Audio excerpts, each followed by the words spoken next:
اعوذ باللہ من الشیطان الرجیم بسم اللہ الرحمن الرحیم یا بنی لا تشرک باللہ ان الشرک ظلم عظیم بسم اللہ الرحمن الرحیم ان اللہ وملائکتہ یصلون علی النبی یا ایہا الذین آمنوا صلوا علیہ وسلموا تسلیما صدق اللہ العظیم قال رسول اللہ صلی اللہ علیہ وآلہ وسلم خیر الناس ما ينفع الناس اما بعد۔ انتہائی محترم حاضرین اکرام، گھر کے اندر میری بہنوں بیٹیوں، السلام علیکم ورحمۃ اللہ وبرکاتہ۔ قابل صد تعریف ہوتے ہیں وہ لوگ جو اپنے منور قدوں کو اللہ اور اللہ کے رسول کے ذکر سے سجاتے ہیں۔ اللہ کے رسول صلی اللہ علیہ وآلہ وسلم نے فرمایا کہ جہاں پہ ذکر ہوتا ہے، جہاں پہ قرآن ہوتا ہے، جہاں پہ اللہ کا ذکر ہوتا ہے، اس جگہ کو اللہ کے فرشتے اپنی رحمت سے ڈھانپ لیتے ہیں، اور وہاں پر فرشتے شریک ہوتے ہیں۔ اور اس سے بڑھ کر یہ کہ اللہ تبارک و تعالیٰ فرشتوں کی محفل میں ذکر کرتے ہیں کہ دیکھو میرے وہ یہ لوگ ہیں جو وہاں پر میرا ذکر کرتے ہیں۔ تو اس ذکر کے اندر آج ہم لوگ شامل ہیں۔ اللہ تبارک و تعالیٰ مجید بیگ صاحب کو، برخوردار عمر کو اس کا اجر عظیم عطا فرمائے۔ اللہ تبارک و تعالیٰ ان کی زندگیوں میں خوشیاں عطا فرمائے۔ اللہ تبارک و تعالیٰ جن لوگوں نے اس محفل کو قائم کیا ہے، کچھ لوگ ہیں میری طرح جنہوں نے نماز پڑھی ہے، کچھ لوگ ہیں جنہوں نے اس کے انتظامات کو قائم کیا ہے۔ اللہ تبارک و تعالیٰ جن قاری صاحب نے اس قرآن پاک کو سنایا، جن سامع نے ان کو سنا، اللہ تبارک و تعالیٰ ان کی زندگیوں میں برکت عطا فرمائے۔ دوستو، میرا نام ڈاکٹر محمد عمران ہے۔ میں گزشتہ 30 سال سے اسلام اور سائیکالوجی کا طالب علم ہوں۔ میری 2 پوسٹ ڈاکس ہیں، 2 پی ایچ ڈیز ہیں، اور میری ایک پی ایچ ڈی کا ٹاپک جو میرے UK میں تھا وہ تھا Islam providing solution in mental health crisis. ہم نے اپنی 30 سالہ زندگی کے اندر مغرب میں رہ کے یہ جان لیا کہ سائنس دربار مدینہ کی غلام ہے۔ الٹیمیٹ سلوشن اگر آپ کو ملے گا تو وہ قرآن میں ملے گا، اور قرآن کا فرمان صاحب قرآن سے ملے گا۔ اسی اسلام اور نفسیات کی بیک گراؤنڈ کے اندر کچھ گزارشات آپ کو جو ہے وہ بتاتا ہوں۔ جس وجود کی ہم بات کر رہے ہیں، جس کو ہم بیٹا اس کی تھوڑی کم کر، جس وجود کی ہم بات کر رہے ہیں جو میرا اور آپ کا وجود ہے، یہ 3 وجود کا مرکب ہے، combination of 3 beings which we called human being۔ اور یہ ہم نے ریگولر سنا ہے مائنڈ باڈی اینڈ سول، یہ ہم سب جانتے ہیں، جملہ ہم نے سنا ہے مائنڈ باڈی اینڈ سول۔ اور ہیلتھ کی ڈیفینیشن یہ ہے کہ it's not the absence of the disease, it's a well-being of mind, body and soul۔ یعنی ہمارے اس وجود کے اس تینوں مرکب کے مجموعے کو ہم وجود انسانی کہتے ہیں۔ تو ایک میرا جسم ہے، اس جسم کے اوپر میں بات کروں گا۔ جسم کی غذا ہے، اس کی غذا خوراک ہے، اس کی غذا نیند ہے، اور اس کی غذا ریپروڈکٹیو سسٹم ہے، وہ زن و شو کا تعلق ہے جس سے نسل انسانی بنتی ہے۔ یہ اس کے سروائیول کے لیے ضروری ہے، اگر یہ نہیں ہوگا تو یہ جسم ختم ہو جائے گا۔ اسی طرح ایک میری روح ہے، روحانی وجود ہے، یہ بھی ایک وجود رکھتا ہے، اس کے بھی حواس ہیں، اس کے باطنی حواس ہیں، اس کو بھی غذا چاہیے۔ اگر آپ اس کو غذا نہیں دیں گے تو یہ بھی بیمار ہو جائے گی، اور یہ بھی ہارمونیسلی نہیں چل سکے گی۔ اس جسم اور روح کے اس وجود کو چلانے کے لیے ایک سافٹ ویئر ہوتا ہے، وہ سافٹ ویئر چلاتا ہے کہ یہ جسم اور روح آپس میں مل کے چلیں گی کیسے، اور وہ سافٹ ویئر جو ہے وہ ہمارا نفس ہے۔ وہ ایبسٹریکٹ پروگرام ہے، اس کو آپ چھو سکتے ہیں، جو اللہ والے ہیں وہ اپنے روح کو چھو سکتے ہیں، اس کا ادراک کر سکتے ہیں، لیکن کمپیوٹر پروگرام کی طرح آپ فون تو ٹچ کر سکتے ہیں، اس کے اندر کا آپریٹنگ سسٹم آپ ٹچ نہیں کر سکتے، لیکن آپریٹنگ سسٹم کے بغیر یہ فون چلے گا نہیں۔ تو وہ آپریٹنگ سسٹم کیا ہے؟ وہ ہمارا نفس ہے۔ کیا چیز، جب ہم کہتے ہیں بندہ دنیا سے چلا جاتا ہے تو کیا چیز ختم ہو جاتی ہے؟ آپ کو معلوم ہے کہ اس جسم اور روح کو چلانے کے لیے، اس آپریٹنگ سسٹم کو چلانے کے لیے پاور سپلائی بھی ہوتی ہے، جان جس کو ہم کہتے ہیں۔ اور جان میری دنیا میں جانے کے بعد بھی اس وجود میں ہوتی ہے، میرے دنیا میں آنے سے پہلے بھی ہوتی ہے. صلب پدر کے اس کمبینیشن سے جو وہ جرثومہ جو میرے رحم مادر میں اترا اور جس سے میں اور آپ اس دنیا میں پیدا ہوئے، اگر اس میں جان نہ ہوتی تو ہم پیدا نہ ہوتے. اس میں بھی جان تھی. اس کے بعد جب دنیا کے اندر بندہ انتقال فرما جاتا ہے تو ہم کہتے ہیں کہ جی یہ انتقال فرما گئے، منتقل ہو گئے ہیں. لیکن ہم یہ جانتے ہیں کہ اسی ڈیڈ باڈی کو اگر اس نے ڈونر سائن کیا ہے تو ہم اس کی آنکھیں نکال کے کسی کو لگا دیتے ہیں، ہم اس کا دل نکال کے کسی کو لگا دیتے ہیں، ہم اس کا گردہ کسی کو نکال کے لگا دیتے ہیں، ہم اس کا لیور لگا کے کسی کو لگا دیتے ہیں اور دور دور بھیج دیتے ہیں. امریکہ سے آنکھ یہاں آتی ہے، یہاں سے سری لنکا جاتی ہے، یہاں سے گردہ چائنا جاتا ہے. اگر یہ مر گیا تھا تو پھر یہ کام کیسے کر رہا ہے؟ اگر یہ مر گیا تھا تو پھر یہ کام کیسے کر رہا ہے؟ تو اس کا مطلب ہے جان ہوتی ہے. روح میری دنیا میں آنے سے پہلے پیدا ہوئی تھی. جب میں ماں کے پیٹ میں تھا تو 4 مہینے کا فیٹس ہوا، فرشتہ آیا اور اس روح کو جو اللہ بہتر جانتا ہے کب اس نے پیدا کی تھی، اور اس نے اس روح کو میرے رحم مادر کے اندر پھونک دیا، اور جب انتقال ہوا تو وہ روح چلی گئی. تو آخر بند کیا ہو گیا؟ اور اللہ تبارک و تعالیٰ ہم سے تقاضا کیا کر رہا ہے کہ یہ جو کمبینیشن ہے اس کو اس امتحان میں سے گزار کے الٹیمیٹ سکسیس لانے کے لیے، فلاح لانے کے لیے، کامیابی لانے کے لیے آخر اس کا ہم سے کیا تقاضا کیا ہے؟ اور وہ تقاضا اللہ تبارک و تعالیٰ نے احسان عظیم ہے رب العالمین کا، رحمت للعالمین صلی اللہ علیہ وآلہ وسلم ختمی مرتبت کے ذریعے ہم کو یہ پہنچا دیا کہ ہمیں کوئی زیادہ عقل لڑانے کی ضرورت نہیں ہے. اللہ تبارک و تعالیٰ فرماتے ہیں بسم اللہ الرحمن الرحیم والشمس والضحاها والقمر اذا تلاها والنهار اذا جلاها والليل اذا يغشاها والسماء وما بناها والارض وما طحاها والنفس وما سواها فالهمها فجورها تقواها قد افلح من زکاها وقد خاب من دساها. رب تعالیٰ فرما رہے ہیں 11 دفعہ قسمیں کھا کے آپ پورے قرآن میں ایسی اہمیت کی کوئی جو ہے وہ حکم نہیں ہے جس میں اللہ تبارک و تعالیٰ نے بتانے کے لیے خود 11 قسمیں کھائیں، اور 11 قسمیں کھانے کے بعد وہ کامیابی کو کہہ رہے قد افلح من زکاها، کہ کامیاب کون ہوگا اور ناکام کون ہوگا. اور کامیاب کون ہوگا؟ جس نے اپنے اس نفس کے اوپر کام کیا جس کے اوپر اللہ تبارک و تعالیٰ نے خود فرمایا کہ وہ نفسی وما سواها فالهمها فجورها تقواها، کہ نفس کی قسم ہم نے خیر اور شر انسان کے اندر ودیت کر دیا ہے. کامیاب ہو گیا وہ جس نے اس کو پا لیا، جس نے اس کو سنوار لیا، اور ناکام و برباد ہو گیا جس نے اپنے اس نفس کو نہیں سنوارا. And this nafs is actually the abstract operating system. یہ کیسے کام کرتا ہے؟ 3 دوست تھے اور وہ کھانا کھانے کے لیے کسی ایک ریسٹورنٹ میں گئے.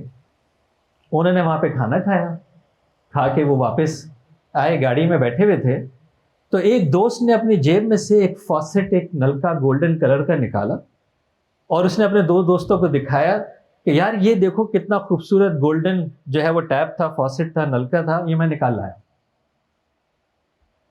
تو دوسرے دوست نے کہا کہ یہ تو کیوں نکال لایا ہے وہاں سے، ان کی کچن سے، واش روم سے، تو کیوں نکال لایا؟ اس نے کہا یار تمہیں معلوم نہیں تھا کہ وہاں کے اوپر کھانا کتنا مہنگا تھا؟ تو دوسرا دوست نے کہا کہ ہاں یار واقعی کھانا تو بہت مہنگا تھا. تو وہ تیسرا دوست جو تھا اس نے یہ کہا کہ یار مجھے ایک بات بتاؤ، جب ہم وہاں پہ بیٹھے تھے تو ہمارے سامنے مینیو آیا تھا؟ اس نے کہا جی مینیو آیا تھا. اس کے اندر اس آئٹم کی، اس کھانے کی رقم لکھی ہوئی تھی؟ اس نے کہا لکھی ہوئی تھی. تو اس نے کہا جب ہمیں یہ معلوم تھا کہ یہ رقم اتنے کی ہے اور اس کے بعد بھی ہم نے چوز کیا تو پھر یہ کیا حق ہمیں بنتا ہے کہ ہم جائیں اور جا کے اس کی یہ قیمتی چیز اس کے وہاں سے نکال کے لے آئیں؟ ہمیں چاہیے کہ ہم یہ واپس جائیں اور ہم اس کو سوری کہیں اور ہم یہ واپس کریں. میرے دوستو یہ جو کہانی میں نے آپ کو سنائی ہے یہ ایکچولی وہی آپریٹنگ سسٹم کے 3 سٹیجز ہیں جس کو ہم نفس کہتے ہیں. پہلا نفس وہ تھا جو جسٹیفائی کر رہا تھا کہ اس نے جو غلط کام کیا وہ صحیح ہے، کیونکہ اس نے کیا کہا کہ یہ کھانا بہت مہنگا تھا تو اس لیے میرے لیے چوری کرنا، مجھے لیے غصب کرنا، میرے لیے چیز نکالنا یہ وہ ہے جو کہ بالکل صحیح ہے. اس کو ہم نفس امارہ کہتے ہیں. قرآن پاک اس کو نفس امارہ کہتے ہیں. امارہ کا جو روٹ ورڈ ہے وہ امر ہے. امر کا مطلب ہے حکم دینا، بار بار بولنا، اکسانا، ریپیٹ کرنا، اس کو امارہ کہتے ہیں. یہ میرا وہ نفس ہے جو کہ برائی کو برائی نہیں سمجھتا، برائی پر قائم رہتا ہے، برائی کی ڈھٹائی سے دفاع کرتا ہے اور برائی کا پرچار کرتا ہے. یہ میرا وہ نفس ہے، یہ میری وہ اسٹیج ہے، یہ میرے سافٹ ویئر کا وہ حصہ ہے، یہ میری کیفیت ہے کہ جو کہ اس کی طرف مائل کرتا ہے اور وہ بار بار مائل کرتا ہے. اسی سے جوڑ کے دوستوں میں یہ بتاؤں کہ ہم اس دنیا میں آئے ہیں، ہم اس دنیا سے جائیں گے. نہ ہم اپنی مرضی سے آئے ہیں، نہ ہم اپنی مرضی سے جائیں گے. ہم چاہیں یا نہ چاہیں ہم جائیں گے، چاہے ہم اس رب کو مانیں یا مانیں پھر بھی ہم جائیں گے. اور یہ ہم اچھی طرح جانتے ہیں کہ ہمارا حساب ہوگا. انا الینا ایابہم ثم انا الینا حسابہم. تم میرے پاس آؤ گے اور بے شک ہم تمہارا حساب لیں گے. اور کس چیز کا حساب لیں گے؟ ثم لتسألن یومئذ، نہیں، تم سے تمہاری ہر نعمت کا حساب لیں گے. تو ہمارا حساب بھی ہوگا. کن لوگوں کو اللہ تبارک و تعالیٰ نے دنیا میں یہ بتا دیا کہ تمہارا حساب نہیں ہوگا؟ کچھ لوگ، کچھ کیٹیگری، کچھ مائنڈ سیٹ، کچھ آئیڈیالوجی، کچھ اس آئیڈیالوجی پہ عمل کرنے والے لوگ، ان کو اللہ تبارک و تعالیٰ نے کہہ دیا کہ تمہارا حساب نہیں ہوگا، آخرت میں تمہارا فیصلہ ہو چکا ہے. اس میں سے ایک کیٹیگری وہ ہے جو نفس امارہ کے وہ لوگ ہیں جن کا حساب کتاب اب آخرت میں نہیں ہوگا، ان کا حساب کتاب ہو چکا ہے. کیونکہ یہ وہ لوگ ہیں جو اللہ کے سامنے ڈھٹائی سے کھڑے ہو گئے تھے. اس کی چند جو شخصیات ہیں وہ رب تعالیٰ قرآن پاک کے اندر جو ہے وہ ان کا ذکر کرتا ہے، جس میں فرعون اور نمرود ہے، جو اللہ تبارک و تعالیٰ کے سامنے کھڑے ہو گئے، ڈٹائی سے کھڑے ہو گئے، نبیوں کے پیغام دینے کے باوجود بھی کھڑے ہو گئے، اور اللہ نے ان کو دنیا کے اندر عبرت بنا کے ان کا فیصلہ کر دیا کہ یہ سیدھا جہنم میں جائیں گے. اسی طرح اور کچھ شخصیات ہیں جو جیسے حامان ہے. حامان وہ شخصیت ہے جو یہ کہتا ہے کہ تم اللہ کے پاس نہیں جا سکتے جب تک میرے تھرو گزر کے نہیں جاؤ گے. یہ دین کے وہ انٹرپریٹر ہیں جو اکبر بادشاہ کو ذل الہی اور اللہ کا سایہ کہتے ہیں، جو حکمرانوں کے ہر غلط کاموں کو انڈورس کرتے ہیں، اور جو یہ کہتے ہیں کہ جی اللہ تبارک و تعالیٰ کے پاس جانا بہت مشکل کام ہے، ہمارے تھرو آپ جائیں گے. جو ہماری انٹرپریٹیشن ہے، یعنی جس غلامی سے اللہ نے آزاد کر کے اپنے آگے سجدہ کروایا تھا اور انسان کو وقار عطا کیا تھا، یہ وہ اس سے چھین لیتے ہیں. یہ وہ کیٹیگری ہے جس کو ہم حامان کہتے ہیں. پھر ایک کیٹیگری ہے جو اللہ تبارک و تعالیٰ نے بتائی، اور وہ قارون ہے.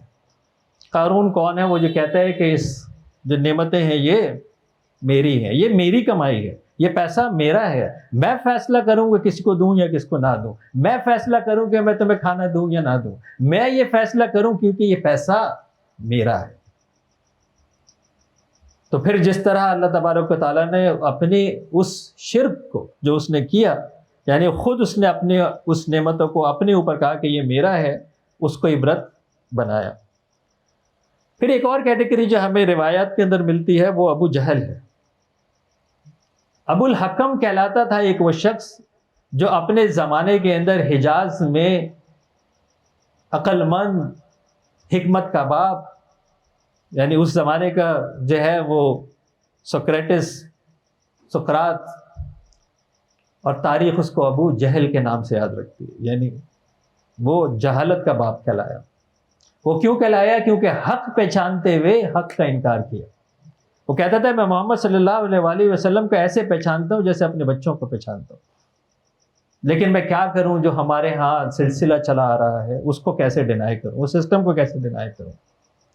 یعنی جو حق پر ہو اس کو جھٹلا دے. اور قرآن پاک کے اندر رب تعالیٰ یہ فرماتا ہے کہ خلائق میں، میری تمام مخلوق کے اندر جو سب سے برے ہیں، جو سب سے ورسٹ ہیں، جو سب سے گرے ہوئے ہیں، اولئک ہم شر البریہ، وہ لوگ ہیں جو حق جانتے ہوئے اس کو جھٹلا دیتے ہیں. تو یہ وہ کیٹیگریز ہیں جن کے لیے آخرت کے اندر کوئی ویٹنگ ٹائم نہیں ہے، ان کے ٹھکانہ جہنم ہے، جو اللہ تعالیٰ نے اعلان کر دیا، عبرت بنا دیا، ہمارے لیے وہ سٹوری بھی دے دی ان کی. دوسری طرف ایک اور کیٹیگری ہے، دوسری طرف کیٹیگری ہے جو رب تعالیٰ نے کہا کہ یہ بھی وہ لوگ ہیں جن کا فیصلہ میں نے دنیا میں کر دیا.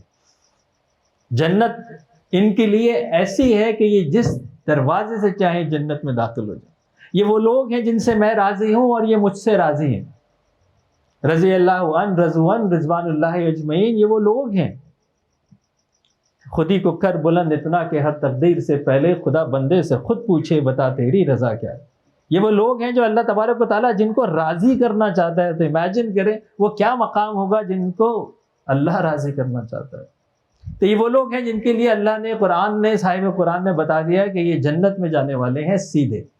وہ کون ہیں؟ وہ بھی قرآن نے خود بتا دیا. انبیاء ہیں، صدیقین ہیں، شہداء ہیں، صالحین ہیں. یہ وہ لوگ ہیں جن کی کیٹیگری ہے کہ جو یہ سیدھا جنت میں جانے والے ہیں. یہ کامیاب لوگ ہیں. یعنی ایک طرف وہ جن کا فیصلہ دوزخ میں ہو گیا، ایک وہ لوگ جن کا فیصلہ جنت کا دنیا کے اندر ہو گیا. اب بھائی بیچ میں وہ لوگ ہیں جس میں میجورٹی میرے اور آپ جیسے لوگ ہیں، جن کے پاس وقت مہلت ہے، جن کو برزخ میں جانا ہے، جن کو حساب کتاب کی پڑی ہے اور اس کے بعد ہمارا حساب ہونا ہے اور ذرہ برابر حساب ہونا ہے. ذرہ برابر حساب ہونا ہے. تو وہ جو پہلے لوگ ہیں جو نفس امارہ پہ ہیں، اب یہ بتائیں کہ کوئی گارنٹی ہے؟ مجھے پتا ہے کہ میرا اگلا سانس ہوگا یا نہیں ہوگا. تو یعنی میں جس اسٹیٹ کے اندر جاؤں گا اسی اسٹیٹ میں میرا حساب ہوگا. جس اسٹیٹ میں جاؤں گا اسی اسٹیٹ میں میرا حساب ہوگا. یہ جو میں نے مینٹالٹیز بتائی ہیں، یہ وہ شخصیات وہ ہیں جو ہمارے اندر ہر وقت موجود ہوتی ہیں. میرے دوستو، کیا ہم یہ نہیں بولتے کہ جاؤ، میرا دل کرے گا تو میں رکھوں گا، میرا دل کرے گا تو میں نہیں رکھوں گا، میرا دل کرے گا تو میں دوں گا، میرا دل کرے گا نہیں دوں گا. یعنی میں فیصلے کر رہا ہوں لوگوں کی قسمتوں کا. کیا کبھی ہمارا سریا اتنا بڑا نہیں ہو جاتا کہ ہم لوگوں کے فیصلے کرنا شروع ہو جاتے ہیں؟ میں صرف ان لوگوں کی بات نہیں کر رہا ہوں جو چند لوگ آپ کو دنیا کے اندر اس وقت جو ہے وہ کفر کے اور خدائی کے دعوے کرتے ہوئے اور فیصلے کرتے ہوئے نظر آ رہے ہیں. ہم بھی کتنی دفعہ اسی اسٹیج سے گزر جاتے ہیں اور ہمیں خیال ہی نہیں ہوتا. جو میں نے آیت بتائی تھی کہ حضرت لقمان اپنے بیٹے کو کہتے ہیں کہ شرک نہیں کرنا کیونکہ یہ ظلم عظیم ہے. اور ظلم کی تعریف بڑی سمپل ہے. کسی ایک جگہ سے کسی چیز کو اٹھا کے رکھ دینا یہ ظلم ہے. آپ کو یہاں پہ بیٹھنا ہے اور کوئی آ کے آپ کو یہاں پہ کہتا ہے نہیں تم وہاں جا کے بیٹھو، یہ ظلم ہے. کیونکہ اس جگہ سے اس کو ہٹا دینا جو اس کا حق ہے اس کو ہم ظلم کہتے ہیں. دوسری طرف کیا ہم اس طرح کی باتیں نہیں کرتے کہ یہ میری کمائی ہے، یہ میرا گھر ہے، یہ میری انڈسٹری ہے، یہ میں نے کمایا ہے، یہ میرا پیسہ ہے؟ کیا یہ ہم لوگ نہیں بولتے؟ اسی طرح کیا ہم جسٹیفیکیشن اپنے غلط کاموں کی نہیں ڈھونڈ رہے ہوتے ہیں؟ کوئی گنجائش نکل آئے، کہیں سے سود جائز ہو جائے، کہیں سے رشوت جائز ہو جائے، کہیں سے جھوٹ جائز ہو جائے، کیا یہ کام نہیں کرتے ہم لوگ؟ کیا حق بات جاننے کے باوجود بھی ہم چشم پوشی نہیں کر لیتے؟ کیا ہمارے سامنے غلط بات ہو رہی ہوتی ہے ہم خاموش نہیں ہوتے؟ یہ وہ سٹیج ہے جس کو نفس امارہ کہتے ہیں. اور اتنا خطرناک اسٹیٹ ہے یہ کہ ہمیں پتہ ہے کہ اس لمحے اس اسٹیٹ سے جانے والا جہنم میں ہے. اچھا، یہ پلٹ کے بڑا جو ہے وہ کرتا ہے، اکساتا ہے ہمیں. اور وہ کس طرح اکساتا ہے ہمیں کہ بعض دفعہ یہ ہمیں اس خوش فہمی میں بھی لے جاتا ہے کہ میں بہت نیک ہوں، میں اتنا نمازی ہوں، میں نے اتنی عبادت کی ہے. یہ مجھے اس اسٹیٹ میں بھی لے جاتا ہے جہاں میں سمجھتا ہوں کہ میں تو اللہ کا بڑا مقرب ہوں، میں اتنا نیک ہوں، میں عمرہ بھی کرتا ہوں، میں حج بھی کرتا ہوں. لیکن یہ نہیں سوچتا کہ میں وہاں سے کھڑے ہو کے سیلفی دنیا کو بھیجتا ہوں اور اس ریاکاری کا شکار ہوتا ہوں. اور اللہ تبارک و تعالیٰ کہتا ہے کہ جو ریاکار ہے اس کو منہ کے بل جہنم میں ڈال دو. مجھے خیال ہی نہیں ہوتا کہ میرا نفس مجھے کون سے راستے کے اوپر لگا رہا ہے. میں کسی طلبہ کے ساتھ ایک کوشچن کے اندر تھا اور میرے منہ سے نکلا کہ شیطان بڑا مظلوم ہے. اور میری شاید آج کل کوئی ویڈیو بھی ابھی کوئی اپلوڈ ہوئی ہے، شیطان بڑا مظلوم ہے. میرے دوستو، اگر میں ذرائع تفنن ایک لاجک سے اوپر آپ سے پوچھوں کہ اگر کوئی شخص معاشرے کے اندر پریشانی کا شکار کر رہا ہو، فساد کر رہا ہو، اور اس شخص کو ہم جیل میں اس لیے ڈال دیں کہ معاشرہ جو ہے وہ اس کے شر سے محفوظ رہے اور وہ بہتر رہے اور وہ جیل میں چلا جائے. یہی کرتے ہیں نا ہم، جیل میں کیوں ڈالتے ہیں؟ اسی لیے ڈالتے ہیں نا کہ معاشرے کے اندر جو فساد ہے وہ ختم ہو جائے. اور وہاں پر جانے کے بعد بھی معاشرے کے اندر شر ختم نہ ہو بلکہ اس سے بھی زیادہ بڑھ رہا ہو، تو جو اندر گیا ہے وہ مظلوم نہیں؟ یعنی جس کو آپ نے یہ کہا تھا کہ یار اس کو اندر ڈال دو، یہ معاشرے کے اندر فساد کرتا ہے، یہ شر پھیلاتا ہے، اس لیے ہم اس کو قید کر دیتے ہیں، لیکن اس کے اندر جانے کے بعد بھی معاشرے کے اندر اس سے زیادہ شر پھیل رہا ہو تو پھر وہ مظلوم نہیں کھلائے گا۔ میں بالکل ایک ازرائے تفنن ایک جو ہے وہ بات کر رہا ہوں۔ تو میرے دوستو، جب اللہ تبارک و تعالیٰ نے یہ کہا کہ یہ رمضان المبارک میں وہ مہینہ تم کو دے رہا ہوں جس کے اندر تم اپنے اس نفس کو جو ہے وہ پاک کر لو، تم تزکیہ کر لو، تم تقوی کی منزل کو جو ہے وہ حاصل کر لو، اور تم کو جو بہکانے والے ہیں الذی یوسوس فی صدور الناس من الجنۃ والناس، اس میں سے جو شیطان ہے جو تم کو بہکاتا ہے، جو تمہیں برائی کے اوپر اکساتا ہے، جو تمہارے لیے نفس امارہ کا کام کرتا ہے، اس کو میں نے قید کر دیا۔ تو اگر وہ میرا رب تعالیٰ نے جب اس شیطان کو قید کر دیا ہے تو اس معاشرے میں یہ شیطنت اتنے عروج کے اوپر کیسے پھیلی ہوئی ہے؟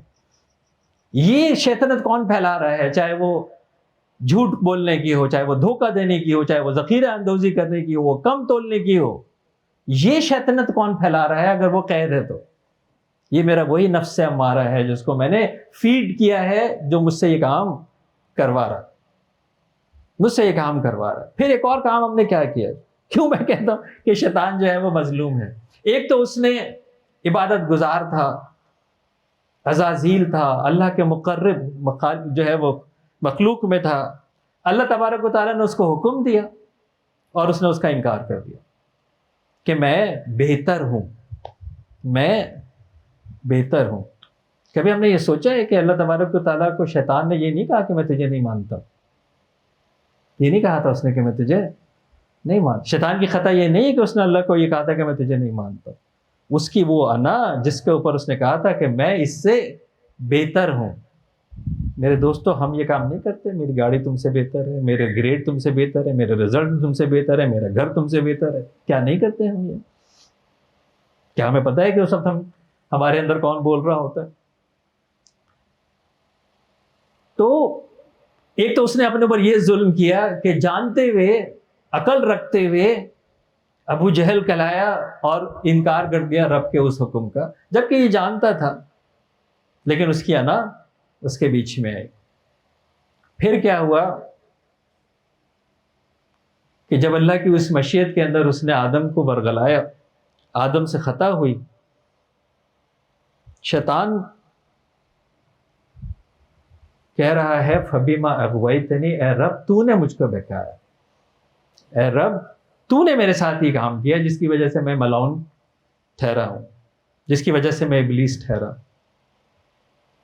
اور جب آدم کو یہ پتہ لگا کہ مجھ سے خطا ہو گئی ہے، مجھ سے غلطی ہو گئی ہے، وہ اللہ تبارک و تعالیٰ کے پاس جب اس نے رجوع کیا تو آدم نے کیا کیا؟ ربنا ظلمنا انفسنا وان لم تغفر لنا وترحمنا لنکونن من الخاسرین، اے میرے رب میں ہوں خطاوار۔ حالانکہ رب کہہ رہے ہیں قرآن پاک کے اندر فَبِمَا أَغْوَيْتَنِي، شیطان نے تجھ کو برگلایا، اور آدم کیا کہہ رہا ہے؟ نہیں، میں قصوروار ہوں، میں ذمہ دار۔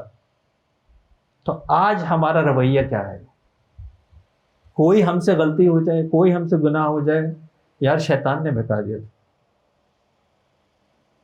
یعنی کر رہے ہیں ہم، شیطان قید ہے، کر رہے ہیں ہم، دنیا کا ہر غلط کام کر رہے ہیں ہم، اور جب ہماری طرف توجہ دلا دی جاتی ہے شیطان نے بہکا دی۔ شیطان تو قید ہے،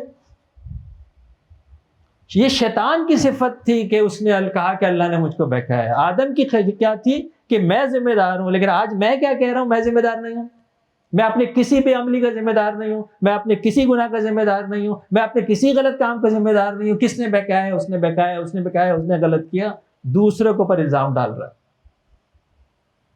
پھر شیطان نے اتنا تو نہیں بہکایا تھا بھائی جتنا میں اس وقت عفریت کے عروج کے اوپر ہوں، جتنا میں ظلم کے عروج کے اوپر ہوں، شیطان نے اتنا تو نہیں بہکایا تھا۔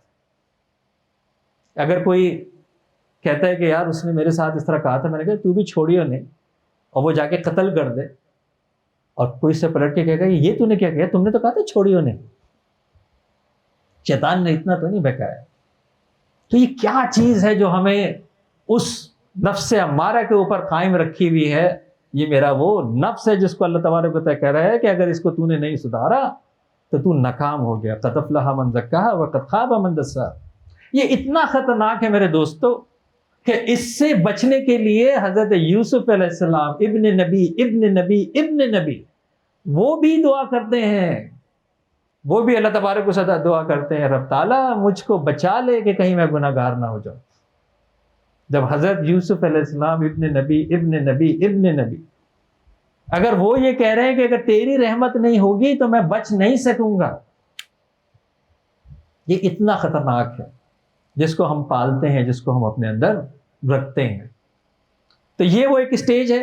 پھر میں نے آپ کو ایک نفس مطمئنہ کی سٹیج بتائی, اور بیچ میں وہ سٹیج ہے جس میں میں اور آپ ہم وقت ہیں, اور یہ بھی اللہ تبارک و تعالیٰ کی رحمت ہے کہ اس کو ہم کہتے ہیں نفس لوامہ. سیکنڈ سٹیج نفس لوامہ. نفس لوامہ کا جو روٹ ہے وہ لوم ہے, پلٹ کے آنا, واپس پلٹ کے آنا. اللہ تبارک و تعالیٰ فرماتے ہیں کہ مومن وہ نہیں ہے جو گناہ نہیں کرتا, مومن وہ ہے جو گناہ کرنے کے بعد توبہ کرتا ہے, رجوع کرتا ہے, پلٹتا ہے. عرف عام میں ہم اپنے اس نفس لوامہ کو ضمیر کہتے ہیں. مشتاق احمد یوسفی صاحب ایک بہت اچھی بات لکھتے ہیں. وہ کہتے ہیں کہ ضمیر گناہ سے تو نہیں روکتا لیکن گناہ کا مزہ کرکرا کر دیتا ہے. یعنی یہ میرا ادراک کہ مجھ سے غلط ہو گیا, اللہ تبارک و تعالیٰ کو یہ بہت پسند ہے, because this is a stage coming out from نفس امارہ. نفس امارہ سے نکلنے کے لیے, اس اسٹیج سے نکلنے کے لیے, اس لیبل جہنم کے لیبل سے نکلنے کے لیے میرے اندر نفس لوامہ, وہ ملامت والا ضمیر جو مجھے یہ ادراک کرے کہ یار یہ مجھ سے غلطی ہو گئی ہے. جیسے میں نے 3 دوستوں کا قصہ بتایا تھا, پہلا والا تھا جو قائم تھا اس بات کے اوپر کہ جسٹیفائڈ ہے کہ کیونکہ کھانا مہنگا تھا اس لیے میں اس کا نلکا نکال کے لے آؤں. دوسرے والے کو یہ معلوم تھا کہ یہ غلط ہے, اس نے اس سے پوچھا کہ یار یہ بتا تو نے کیوں نکالا ہے, اور اس نے کہا کہ یار وہ کھانا مہنگا تھا. اس نے کہا ہاں یار کھانا تو مہنگا تھا, یعنی اس کو معلوم تھا. یہ ہے میرا وہ نفس لوامہ جس کے اوپر میرا جو ضمیر ہے وہ مجھے یہ کہتا ہے کہ یار یہ غلط ہو گیا, یہ غلط ہو گیا. اب چوائس یہ ہے کہ میں واپس نفس سے ہمارا برائی کی طرف جاؤں یا نیکسٹ سٹیج کے اوپر چلا جاؤں اور اس کو کراس کر کے اپنی غلطی کو تسلیم کرتے ہوئے, توبہ اور تلافی کرتے ہوئے, جسٹیفائی کرتے ہوئے اللہ کے آگے جھک جاؤں اور اس کے بعد یہ کہہ دوں کہ جناب اللہ تعالیٰ مجھے قبول کر لے, میں آئندہ غلطی نہیں کروں گا. اب یہ وہ سٹیج ہے جو ہم پہ روزانہ گزرتی ہے. برائی پتہ ہے, ہاں یار برائی ہے, یار یہ تو واقعی غلط ہے, لیکن کیا کروں کیا کروں کیا کروں. پھر اندر سے نفس جو ہے وہ کہتا ہے, جسٹیفائی کرنے کی کوشش کرتا ہے, آرام دینے کی کوشش کرتا ہے, اور پھر ہم واپس برائی کی طرف چلے جاتے ہیں اور برائی کے اوپر قائم ہو جاتے ہیں. یعنی یہ وہ جو ہے وہ آپ کا سوئی ہے جو یوں یوں یوں یوں. اور رمضان المبارک اتنا خوبصورت مہینہ ہے جہاں اللہ تبارک تعالیٰ اتنے مواقع فراہم کرتا ہے کہ یہ یوں ہو جائے, جس کو ہم پا سکتے ہیں اگر ہم اس کی قدر کریں. تو بھائی یہ نفس لوامہ سے نفس مطمئنہ یعنی کامیابی کا ذکر کیسے آئے گا؟ توبہ اور تلافی سے آئے گا. اللہ کو بڑا پسند ہے جب بندہ اس سے رجوع کرتا ہے.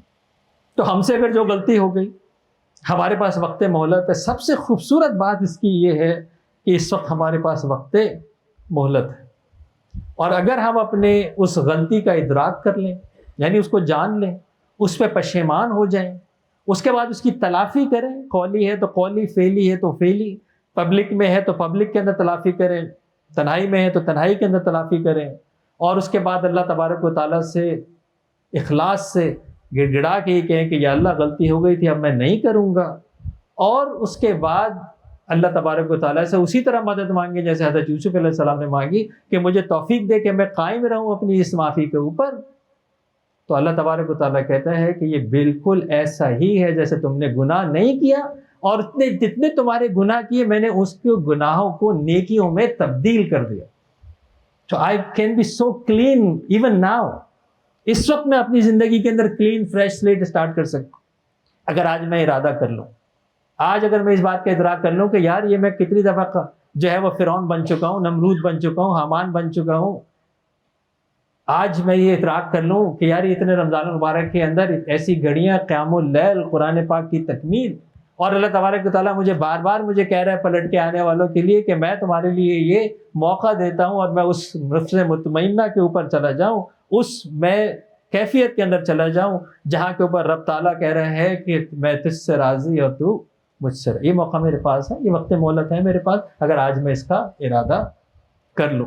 تو اللہ تبارک و تعالیٰ ہمیں اس بات کو سمجھنے کی توفیق عطا فرمائے کہ میں زیادہ سے زیادہ اس نفس مطمئنہ کے سفر کی طرف رہوں جہاں پہ میرا ضمیر جاگتا رہے، جہاں پہ میرا یہ ضمیر جاگتا رہے، میرے گناہ کا ادراک ہوتا رہے، مجھے پتہ لگ جائے کہ ہاں یار میں انسان ہوں، مجھ سے غلطی ہوتی ہے، لیکن میں جانتا ہوں اور میں جتنی جلدی اس کو رجوع کر لوں، جتنی جلدی میں اپنے رب کے پاس جو ہے وہ رجوع کر لوں، اتنی جلدی میں اس اسٹیٹ میں ہوں کہ اگر میں اس وقت دنیا سے جاؤں تو مجھے پتہ ہو اور اللہ تبارک و تعالیٰ کو یہ پتہ ہو اور فرشتوں کو یہ پتہ ہو کہ اس کو کس طرف لے کے جانا ہے۔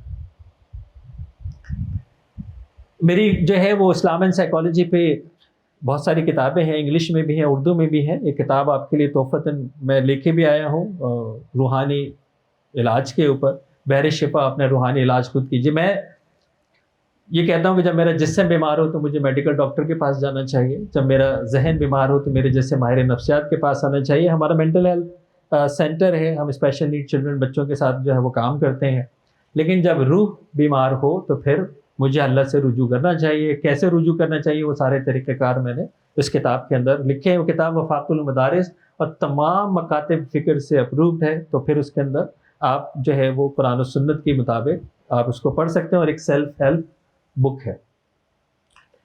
میرے دوستو، آخر کے اندر میں ایک چھوٹی سی کیونکہ نفسیات کا طالب علم ہوں، کچھ آپ کو وہ ٹپس جو ہے وہ پریکٹیکل دے دیتا ہوں، اس کے بعد دعا کرتے ہیں اور پھر ہم کھانے کی طرف جو ہے وہ چلتے ہیں۔ اس وقت جو ہم سب سے زیادہ دوائیاں پھانک رہے ہیں، دھڑا دھڑ چنے کی طرح پھانک رہے ہیں، اور ہر دوسرا شخص ذہنی دباؤ کا شکار ہے، ڈپریشن کا شکار ہے، انگزائٹی کا شکار ہے، اسٹریس کا شکار ہے، ہر تیسرا بچہ مائل سٹون ڈیلے کے ساتھ پیدا ہو رہا ہے۔ یہ اضطراب کی کیفیت جس کا علاج ہم دوائیوں سے کرنے کی کوشش کرتے ہیں۔ جسم کے اوپر میں ایک مختصر سی بات کہوں، رب تعالیٰ یہ چاہتا تھا کہ میری تطہیر کر دے، میری صفائی کر دے، میرے جسم کی بھی صفائی کر دے، میری روح کی بھی صفائی کر دے، میری ذہن کی بھی صفائی کر دے۔ تو اس کے لیے رب تعالیٰ نے یہ کہا کہ جو تمہارے لیے جسم کی ریکوائرمنٹ ہے، جسم کو پالنے کے لیے جو 3 چیزیں چاہیے، وہ جو جائز ہیں، جو حلال ہیں، اس کو بھی فجر سے لے کے اور مغرب تک اس کو آپ کنٹرول کرنا سیکھ جاؤ۔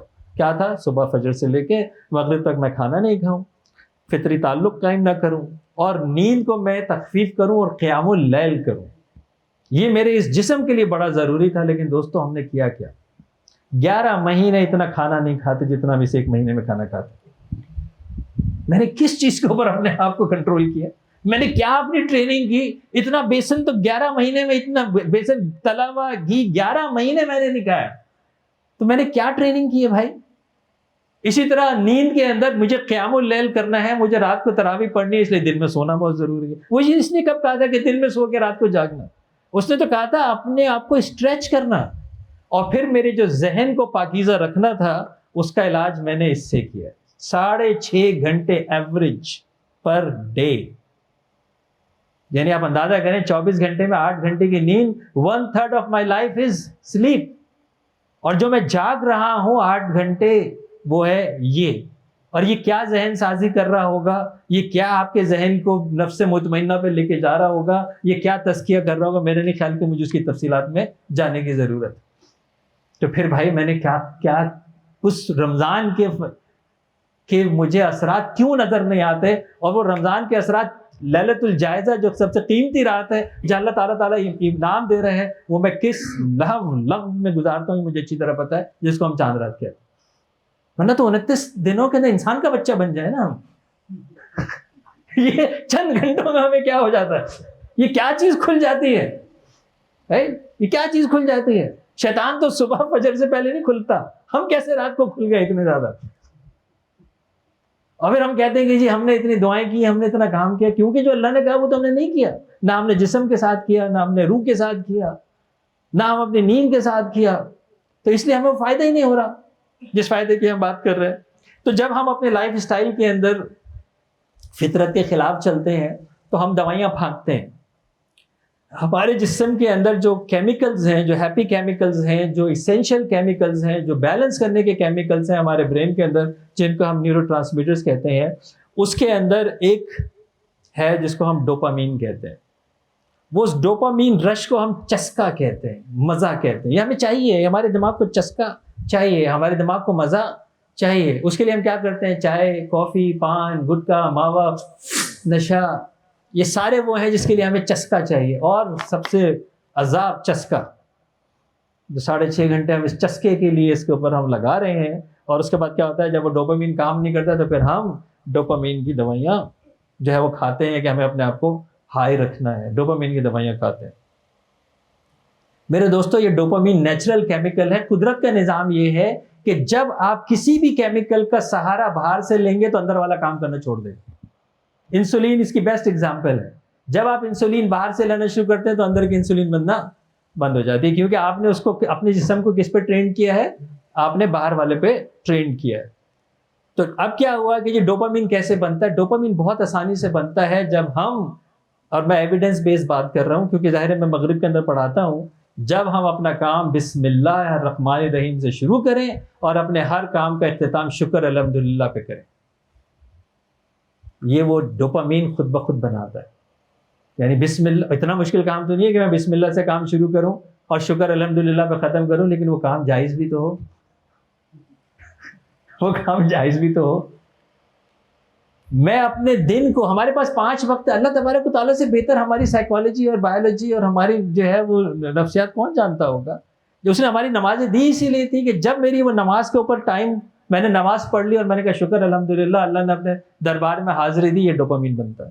میں گھر سے نکلوں بسم اللہ الرحمن الرحیم کہوں, آفس پہنچوں, آفس پہنچنے کے ساتھ ہی شکر الحمدللہ کہوں, ڈوپامین بنتا ہے.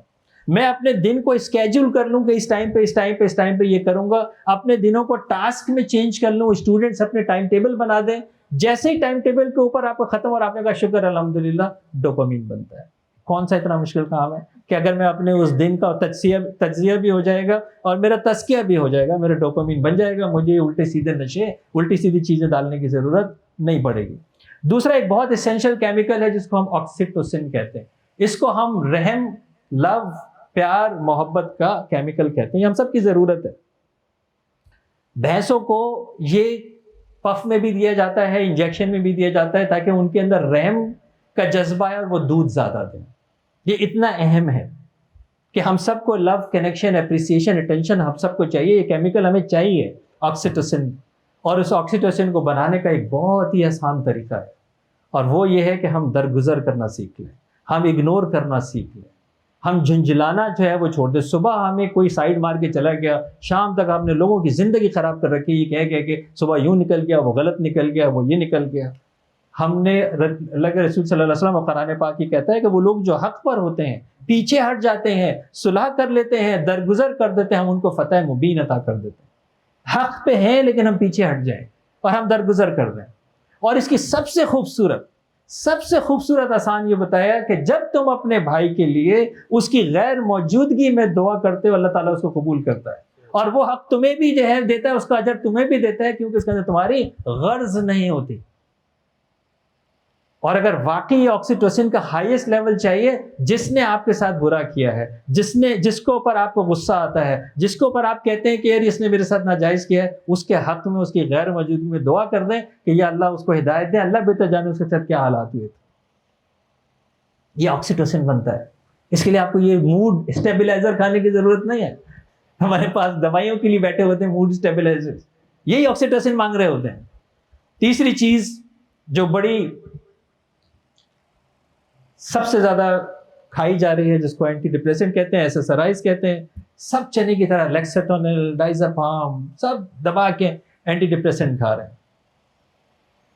کیونکہ ان کے اندر ہمیں ایک سیروٹونن چاہیے, وہی جو اسٹریس ہے اس کے ریلیز کے لیے ہمیں چاہیے. نیند نہیں آ رہی, ہمیں چاہیے.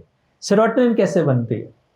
سیروٹونن بنانے کا اتنا آسان طریقہ ہے کہ آپ دل سے جس سے ملو اس کی تعریف کر دو. دل سے جس سے ملو اس سے تعریف کر دو کہ بھائی اللہ تعالیٰ تجھے خوش رکھے, تجھے سے مل کے بہت خوشی ہوئی. یہ میرے اوپر واجب ہے, ایک مسلمان کا دوسرے مسلمان پہ حق ہے یہ کہ وہ اپنے بھائی سے جب ملے تو اس طریقے سے ملے. یہ اس مسلمان کا حق ہے. اور آپ کو پتہ ہے اگر میں نے اپنا حق پورا نہیں کیا تو اس کا مطلب ہے میں نے اپنے فرائض میں کوتاہی کی ہے, جس کی پکڑ ہوگی. کیا مشکل کام ہے اگر میں آج سے جس سے ملوں جس سے ملوں اور اسے میں کہوں آپ سے مجھے مل کے خوشی ہوئی ہے، دل سے میں کہوں مجھے آپ سے مل کے خوشی ہوئی، کتنا مشکل کام ہے. اب آپ ڈپریشن کی گولیاں لے لیں یا یہ والا کام کرنا شروع کر دیں، یعنی اپنے بھائی سے محبت کرنا شروع کر دیں. دین کے رشتے میں ہم بھائی ہیں، ہم لوگوں سے محبت کریں. یہ دین تو وہ ہے لکم دینکم ولی دین، لا اکراہ فی الدین، جو اجازت نہیں دیتا کہ انسان سے نفرت کر سکے. آپ عمل سے نفرت کر سکتے ہیں، آپ جرم سے نفرت کر سکتے ہیں، مجرم سے نفرت نہیں کر سکتے. آپ شرک سے نفرت کر سکتے ہیں، آپ مشرک سے نفرت نہیں کر سکتے. یہ دین انسان کو انسان سے نفرت کی اجازت نہیں دیتا، اور ہم وہ نفرت اپنے دلوں میں پالتے ہیں اور اس کے بعد ڈپریشن کی گولیاں کھاتے ہیں، دین کی بھی خلاف ورزی کرتے ہیں، جسم کے اوپر بھی اور ذہن کے اوپر بھی بوجھ ڈالتے ہیں. کتنا مشکل کام ہے یہ کام کرنا. اور چوتھا بڑا امپورٹنٹ ہے جو ہم سب، شاید ہی کوئی ایسا بندہ یہاں پہ بیٹھا ہو جو یہ نہ کھاتا ہو، شاید ہی میری بہنوں کے پرس کے اندر یہ دوائی نہ ہو، یا شاید ہی کوئی ایسی دراز آپ کے گھر کے اندر جس میں یہ نہ ہو، جس کو پیراسیٹامول اور پیناڈول کہتے ہیں، پین کلر، جس کو انڈورفنس کہتے ہیں، انڈومورفنس کہتے ہیں. اور یہ کیسے آتی ہے؟ یہ صرف مسکراہٹ لانے سے ہوتی ہے. چہرے پہ مسکراہٹ سجا لے تو یہ نیچرل پیناڈول بنانا شروع کرتا ہے، انڈورفن بنانا شروع کرتا ہے. اللہ کے رسول صلی اللہ علیہ وآلہ وسلم کے چہرے پہ دائمی مسکراہٹ رہا کرتی تھی. کاتب تقدیر یہ کہتا ہے کہ میں تمہاری تقدیر بدل دیتا ہوں جب تم صدقے دل سے دعا کرتے ہو اور صدقہ اور خیرات کرتے ہو. اور قربان جائے سرکار کے اوپر، آپ نے کہا اپنے بھائی کے لیے مسکرا دینا بھی صدقہ ہے. یعنی میں اپنے چہرے میں مسکراہٹ اگر لانا شروع کر دوں، چہرے میں مسکراہٹ ہر وقت رکھوں. آج کل آپ کو پتہ ہے ان کیمیکلز کا ایک اور ایڈوانٹیج کیا ہے؟ وہ ہے اینٹی ایجنگ. میری بہنیں بھی اگر سن رہی ہوں، وہ اتنا خرچہ کرتی ہیں اپنے آپ کو عمر سے کم دکھانے کے لیے. یہ میں نیچرل آپ کو بتا رہا ہوں، اور میں ایپی جینیٹکس پہ کام کرتا ہوں، میں ایویڈنس بیس بات کر رہا ہوں کہ آپ اپنے چہرے پہ مسکراہٹ لانا شروع کر دیں. وہ نیچرل پیراسیٹامول، وہ نیچرل انڈومورفنز، وہ نیچرل سیروٹونن آپ کے جسم میں وہ بنتا ہے جس سے آپ ینگ نظر آتے ہیں. پھر ایسا ہی ہوگا کہ آپ کے بچے جو ہے وہ بڑے ہوں گے، آپ کے پوتے ہوں گے، آپ کے نواسے ہوں گے، اور آپ ایسے کے ویسے ہی لگ رہے ہوں گے. وہ لوگ پوچھتے ہیں یہ راز کیا؟ ابھی جو نعت پاک آپ کے سامنے پیش کی میرے صاحبزادے نے، اللہ تبارک و تعالیٰ زندگی دے جو اللہ اور اللہ کے رسول کے پیغام کو پہنچاتے ہیں، ماشاءاللہ اس کا بھی بیٹا ہے، میرا پوتا ہے، میری نواسی. اتنی چہرے کے اوپر مسکراہٹ رکھتا ہوں کہ میری بیٹی نے مجھے کہا کہ پپا آپ کو پتہ ہے کہ آپ رات کو سوتے ہوئے مسکراتے ہیں؟ تو میں نے اپنی بیٹی کو کہا بیٹا امی کو نہیں کہنا کہیں خوابوں پر بھی پابندی لگ جائے. یہ نیچرل اینڈومورفنز ہیں. تو میں آپ کو ایک چھوٹی سی ایکسرسائز کراتا ہوں، اس کے بعد مختصر جو ہے وہ دعا کرتے ہیں. بھائی بڑا آسان ہے. وہ یہ ہے کہ آپ اپنا بایاں ہاتھ، you just put your left hand on your heart, آپ اپنا بایاں ہاتھ اپنے دل پہ رکھیں، اور اس کو آپ بسم اللہ الرحمن الرحیم الرحمن الرحیم پہ تھوڑا تھوڑا تھپکیں، تاکہ اس دل کے اندر وہ نرمی آ جائے جو رب تعالیٰ چاہتا ہے کہ میرے قلب کے اندر یہ نرمی ہو. جتنا ہم استغفار پڑھتے ہیں، اللہ مغفر لی پڑھتے ہیں، ہمارا دل نرم ہوتا ہے. تو آپ اس کو الرحمن الرحیم الرحمن الرحیم الرحمن الرحیم، اس سے یہ دل سافٹ ہوتا ہے. چہرے پہ اپنے مسکراہٹ سجائیے، بالکل ایسے مسکراہٹ سجائیے، اور آپ کے رائٹ اور لیفٹ جو بھی بیٹھے ہیں اپنا دایاں ہاتھ بڑھائیے، اس سے ہاتھ ملائیے اور اس سے کہیے آپ سے مل کے دل سے خوشی ہوئی. آپ سب کو آگے پیچھے رائٹ لیفٹ دل پہ ہاتھ رکھتے ہوئے ہاتھ ملائیے، رائٹ اور لیفٹ آگے اور پیچھے، اور دل سے کہیے میں آپ کو نیچرل میڈیسن دے رہا ہوں. باہر کو آپ کو باہر سے خرید کے کھائیں، یا میں آپ کو نیچرل دے رہا ہوں کہ آج آپ جب ملے دل کے اوپر ہاتھ رکھیں، دل سے کہیں، چہرے کو مسکراہٹ لے کے آئیں، ہاتھ لے کے جی مجھے آپ سے دل سے خوشی ہوئی ہے. اور آپ کو یہ چاروں دوائیاں آپ کو کھانی نہیں پڑیں گی اگر آپ یہ اختیار کر لیں. اور یہ اتنا مشکل کام نہیں ہے. سب سے اچھی بات کیا ہے؟ دیکھیں اگر میں اپنے بھائی سے مسکراہٹ سے ملوں، کچھ ملے یا نہ ملے، چھوڑیں سائنس تو ویسے بھی دربار مدینے کو غلام ہے، سنت تو ادا ہوئی، سنت ادا ہوئی، نبی کا ساتھ ہوا. میں نبی کی شفاعت کی امید تو جب رکھوں نا جب میں نبی کا کوئی کام بھی کروں، نبی جیسے کوئی کام بھی کروں، نبی کو ماڈل بھی بناؤں. یہ کیسے ہو سکتا ہے کہ اللہ تبارک و تعالیٰ اس بات، یہ زمین گواہی دے گی کہ ہم نے یہ ذکر کیا تھا، فرشتے گواہی دیں گے کہ ہم نے یہ سنا تھا، وہ گواہی کیوں نہیں دیں گے کہ ہم نے اللہ کے نبی کی سنت کو زندہ کیا تھا؟ میں نبی کے کیمپ میں ہوں گا تو شفاعت ملے گی نا. میں نبی کے کیمپ میں ہی نہیں ہوں گا. آپ کے خیال میں ابو جہل، شداد، نمرود، فرعون نبی کے کیمپ میں ہوں گے؟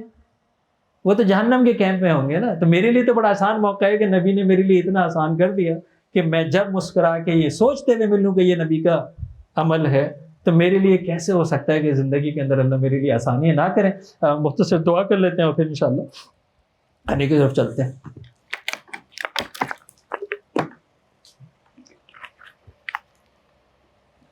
اللهم لك الحمد كله ولك الشكر كله اللهم لك الحمد كله ولك الشكر كله اللهم لك الحمد كله ولك الشكر كله اللهم صل على سيدنا مولانا محمد وعلى آل سيدنا مولانا محمد وبارك وسلم وصلوا عليه ربنا آتنا في الدنيا حسنة وفي الآخرة حسنة وقنا عذاب النار وقنا عذاب القبر وقنا عذاب الحشر وقنا عذاب الميزان ربنا ظلمنا أنفسنا وإن لم تغفر لنا وترحمنا لنكونن من الخاسرين رب اغفر لي ولوالدي ولمن دخل بيتي والمؤمنين والمؤمنات والمسلمين والمسلمات یا الہ العالمین ہمیں توفیق عطا فرمائے کہ ہم گناہ کو گناہ سمجھیں۔ اے رب العالمین ہم نے قرآن پاک کو سنا، ہم نے صاحب قرآن کے فرمان کو سنا، اے رب العالمین ہمارے گناہوں کو خطاؤں کو معاف فرما دیجیے، ہمیں عمل کرنے کی توفیق عطا فرما دیجیے، ہمیں اپنے اس نفس کو تیار کرنے کی توفیق عطا فرما دیجیے جس میں کامیابی ہے، ہمیں گناہوں سے نفرت عطا فرما دیجیے، ہمیں نیکیوں کی طرف طلب کے اندر اضافہ فرما دیجیے۔ اے رب العالمین جن لوگوں نے اس خوبصورت محفل کو سجایا ان کی زندگی میں آخرت میں عافیت اور نعمتیں عطا فرما دیجیے۔ مجید بیگ صاحب اور عمر نے جس طرح اس محفل کو سجایا رب تعالیٰ ان کی زندگیوں میں برکت عطا فرما دیجیے۔ اے رب العالمین جو یہاں پہ بیٹھے ہوئے ہیں ان کو صحت کاملہ عاجل عطا فرما دیجیے، انہیں روحانی صحت عطا فرما دیجیے، انہیں ذہنی صحت عطا فرما دیجیے، انہیں جسمانی صحت عطا فرما دیجیے۔ اے رب العالمین جن کی اولاد ہے رب تعالیٰ ان کی اولاد کو اپنے والدین کی ٹھنڈک بنا دیجیے، ان کو صدقہ جاریہ بنا دیجیے۔ اے رب العالمین ہم مشکل میں ہیں جس کے اندر ہماری اپنی کوتاہی ہے، ہم اپنے اعمال ہیں رب تعالیٰ، ہم گناہ گار ہیں، خطا کار ہیں، سیاہ کار ہیں، لیکن آج توبہ کرتے ہوئے تیرے در پہ ہیں، ہماری توبہ کو قبول فرما لیجیے۔ رب تعالیٰ ہمارے ملک کے اندر مشکلات ہیں، اس وقت مسلم امہ میں مشکلات ہیں، رب تعالیٰ آسانیاں فرما دیجیے، ہمارے اعمال کم ہیں لیکن تیری خزانے میں کمی نہیں، مدد فرما دیجیے۔ لا الہ الا انت سبحانک انی کنت من الظالمین، لا الہ الا انت سبحانک انی کنت من الظالمین، لا الہ الا انت سبحانک انی کنت من الظالمین، سبحان ربک رب العزت عما یصفون وسلام علی المرسلین والحمد للہ رب العالمین۔